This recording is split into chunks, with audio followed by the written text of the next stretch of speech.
Bel and the Dragon, or Daniel chapter 14 of the Catholic Bible, read by Paul Martin from the Catholic Public Domain version of the Bible. No copyright.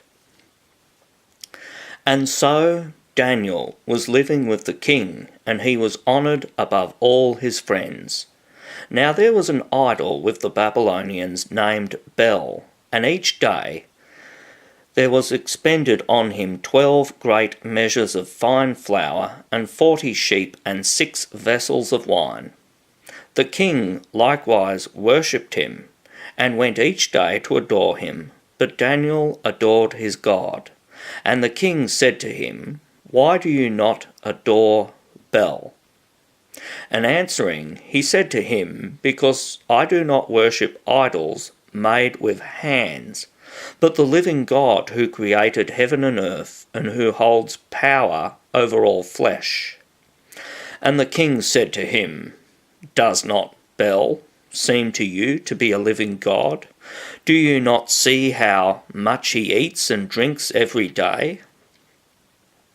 Then Daniel said, smiling, O king, do not make a mistake, for this one is clay on the inside and brass on the outside, and he has never eaten. And the king, being angry, called for his princes and said to them, If you do not tell me who it is that has eaten these expenses, you will die. But if you can show that Bel has eaten these, Daniel will die, because he has blasphemed against Bel. And Daniel said to the king, Let it be according to your word.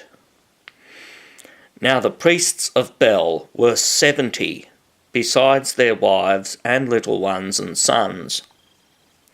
And the king went with Daniel into the temple of Bel.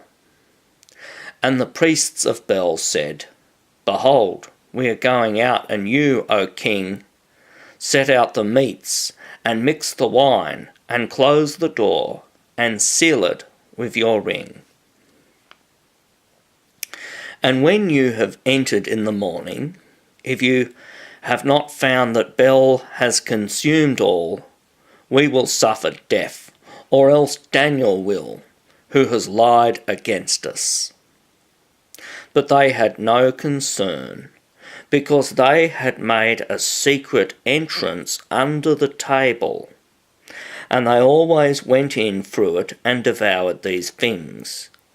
And so it happened, after they had departed, that the king set the foods before Bel. And Daniel commanded his servants, and they brought ashes, and he sifted them throughout the temple in the sight of the king.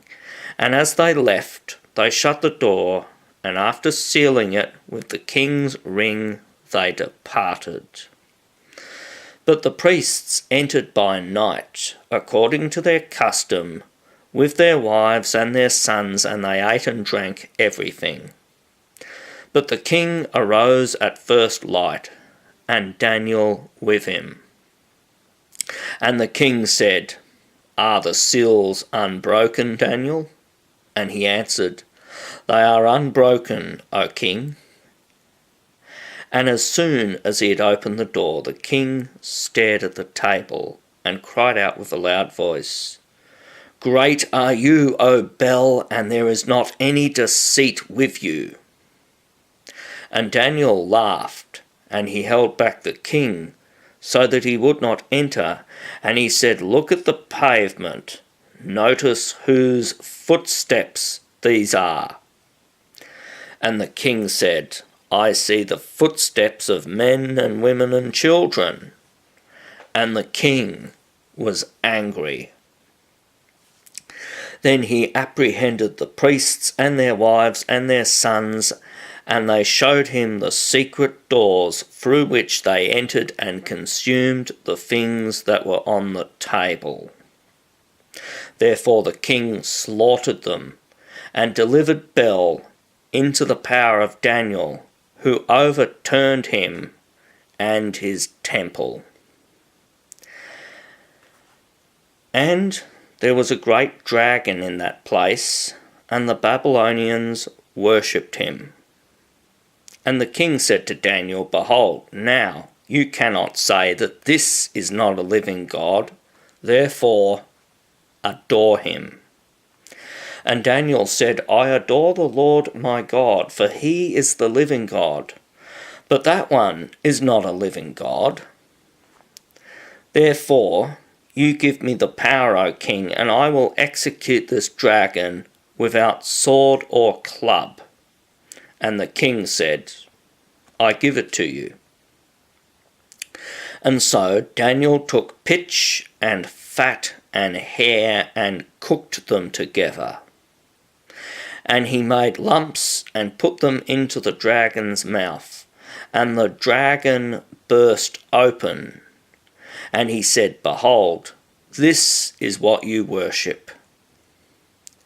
When the Babylonians had heard this, they were greatly indignant, and gathering together against the king, they said, The king has become a Jew. He has destroyed Bel, he has executed the dragon, and he has slaughtered the priests. And when they came to the king, they said, Deliver Daniel to us, otherwise we will execute you and your house. Thus the king saw that they pressured him vehemently, and so, being compelled by necessity, he delivered Daniel to them. And they cast him into the den of lions, and he was there for 6 days. Furthermore, in the den there were 7 lions, and they had given to them 2 carcasses every day, and 2 sheep. But then they were not given to them, so that they would devour Daniel. Now there was in Judea a prophet called Habakkuk, and he had cooked a small meal and had broken bread in a bowl, and he was going into the field to bring it to the harvesters.